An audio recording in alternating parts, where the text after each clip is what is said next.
بیشتر پیام هایی که میگیرم مربوط به اینه که آقا ما از ایران آرزومون این بوده که یه دونه CLS 8 سیلندر سوار بشیم.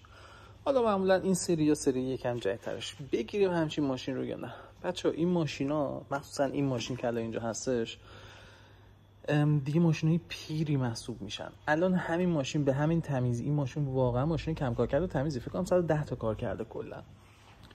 نصف سیستم‌های الکترونیکش کار نمیکنه. توی آلمان تمام قطعات این ماشین هم اینجا هستش، همه چیزش هم پیدا میشه، ولی اگه بخوان این قطعاتی که کار نمیکنه رو همه رو عوض بکنن، بالای 15000 یورو برای این ماشین هزینه است. کیل اسکوش کار نمیکنه، سرد کنه صندلیش کار نمیکنه، صندلی‌هاش باید عوض بشه اگه بخواد هزینه بکنه براش. یه چراغ استوپ ترمز عقبش 300 خورده یورو قیمتشه بخواد عوض بکنه، با اینکه هیچ تکنولوژی خاصی هم نداره، فقط به خاطر اینکه نیست دیگه، قطعاتش نیست، ماشین پیری محسوب میشه.